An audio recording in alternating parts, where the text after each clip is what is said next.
Pinta esto si puedes. Se burló el artista, y el niño autista creó una obra maestra.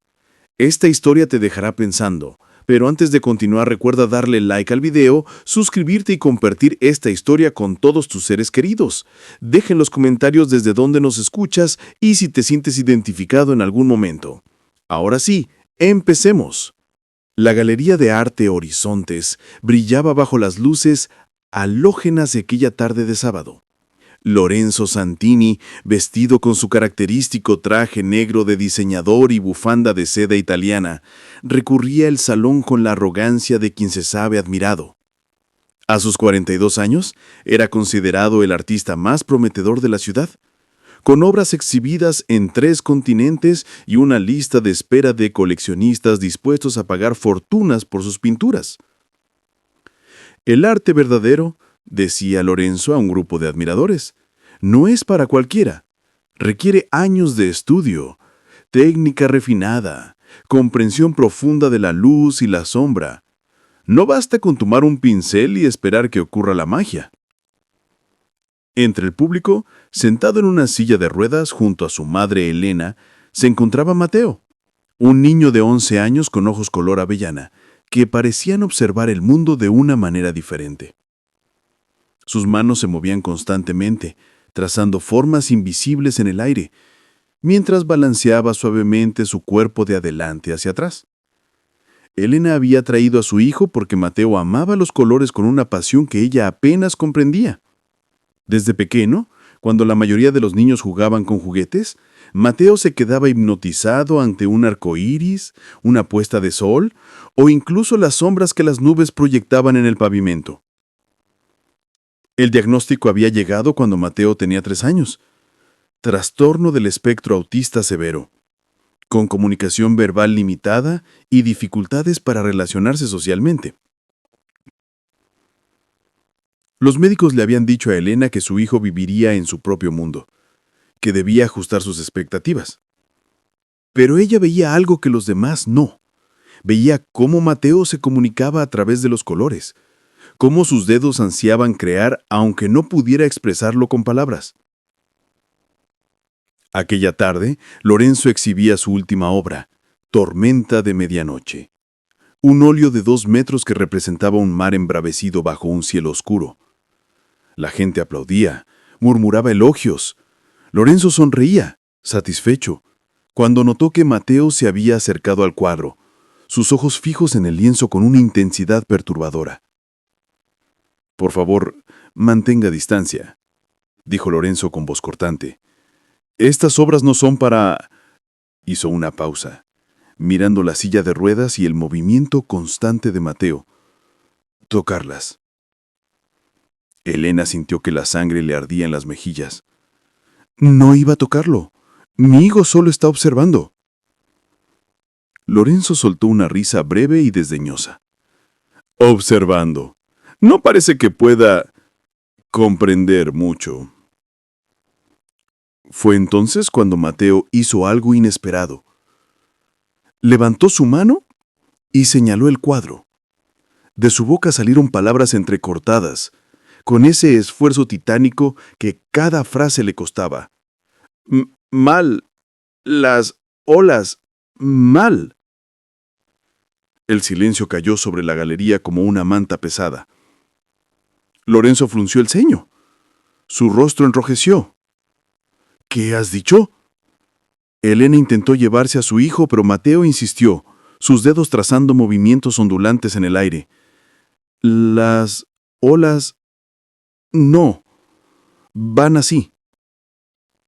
Lorenzo soltó una carcajada que sonó hueca en el espacio de la galería. «¿Me está dando lecciones de arte?» Miró a su alrededor buscando complicidad entre los presentes. «Esto es extraordinario. Un niño que apenas puede hablar pretende corregir mi técnica». Algunos entre el público rieron nerviosamente. Otros desviaron la mirada incómodos. Lorenzo se acercó a Mateo, se inclinó hasta quedar a su altura y con una sonrisa cruel dijo: «Muy bien, pequeño crítico. Si crees que está mal, ¿por qué no me muestras cómo debe ser?». Señaló un lienzo en blanco en la esquina de la galería, uno que usaba para demostraciones. Adelante, pinta esto si puedes. Muéstranos tu genialidad. Elena sintió lágrimas de rabia en sus ojos. Es usted un hombre cruel, señor Santini. Pero Mateo, para sorpresa de todos, asintió. Se levantó de su silla con movimientos torpes pero decididos y caminó hacia el lienzo en blanco. La galería completa quedó en suspenso. Lorenzo cruzó los brazos, su sonrisa todavía burlona. Esto será interesante. Lo que nadie sabía, lo que ni siquiera Elena conocía por completo, era que Mateo llevaba años pintando en su casa. No con palabras, no con explicaciones, sino con una necesidad primitiva de traducir lo que su mente veía. Elena le había dado acuarelas, témperas, cualquier material que pudiera mantenerlo tranquilo durante sus crisis. Y en el sótano de su modesta casa, guardadas en cajas, había docenas de pinturas que Mateo creaba durante las noches de insomnio, cuando el mundo era solo él y los colores. Comenzó a pintar. No pidió instrucciones, no pidió ayuda. Sus movimientos, aunque poco convencionales, tenían una certeza que sorprendió a los presentes. No pintaba con la técnica clásica que Lorenzo pregonaba, pintaba con las manos a veces, con los dedos, extendiendo el azul y el verde en movimientos circulares que parecían caóticos, pero que, gradualmente, comenzaban a formar algo. Lorenzo Santino no asistió a la inauguración. Se había encerrado en su estudio, enfrentando un vacío existencial que ningún éxito previo podía llenar. Pasó semanas sin pintar, mirando lienzos en blanco, preguntándose si alguna vez había creado algo genuino, o si toda su carrera había sido solo técnica sin alma. Fue Elena quien lo encontró, 2 meses después, sentado en un banco del parque frente a la galería de Moretti. Llovía ligeramente y él no llevaba paraguas. Estaba empapado, mirando al vacío. Elena podría haberlo ignorado, tenía todo el derecho, pero había algo en su postura derrotada que le recordaba sus propios momentos más oscuros. Aquellas noches después del diagnóstico de Mateo, cuando creía que el mundo se había derrumbado. Se sentó a su lado. «Está lloviendo», dijo simplemente. Lorenzo la miró, y Elena vio que había llorado. Los ojos del artista arrogante estaban hinchados, vacíos de esa chispa altanera. «Lo siento», susurró. No puedo encontrar las palabras correctas. Lo que hice fue imperdonable». Elena guardó silencio por un momento. Mateo no entiende el perdón de la manera en que nosotros lo hacemos. No guarda rencor porque su mente no funciona así. Pero yo lo entiendo. Y fue cruel. Lo sé. Lorenzo se cubrió el rostro con las manos. Toda mi vida creí que sabía lo que era el arte.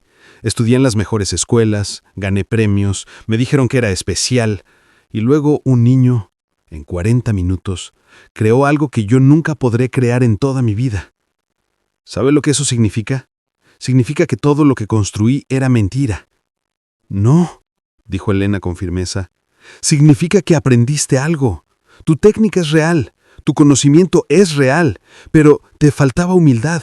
Te faltaba entender que el arte no tiene dueño, que no hay una sola forma correcta de crear. Lorenzo la miró, sus ojos suplicantes. ¿Cómo puedo arreglar esto? No sé si puedes, pero podrías empezar por pintar algo verdadero. Algo que salga de aquí. Tocó su propio pecho, y no de aquí, señaló su cabeza. El mundo no necesita otro artista técnicamente perfecto. Necesita artistas honestos. Se levantó para irse, pero Lorenzo la detuvo. ¿Podría conocerlo? A Mateo. No para disculparme porque sé que las palabras no significan nada, sino para aprender. Elena lo estudió largamente. Ven el martes por la tarde. Pinta con él, sin palabras, sin explicaciones, solo pinta. Así comenzó algo inesperado. Cada martes por la tarde Lorenzo llegaba a la casa de Elena. Al principio Mateo lo ignoraba completamente, absorto en sus propias creaciones. Lorenzo simplemente se sentaba a su lado, Tomaba pinceles y pintaba, sin hablar, sin dar instrucciones, solo compartiendo el espacio. Pasaron semanas. Gradualmente algo cambió en el trabajo de Lorenzo. Sus pinturas perdieron esa perfección calculada y ganaron algo más: honestidad, emoción cruda. Una vez pintó su miedo, un lienzo casi completamente negro con un punto de luz en el centro, tan pequeño que casi no se veía. Otra vez pintó su arrepentimiento, manos rojas tratando de limpiar una mancha que no desaparecía.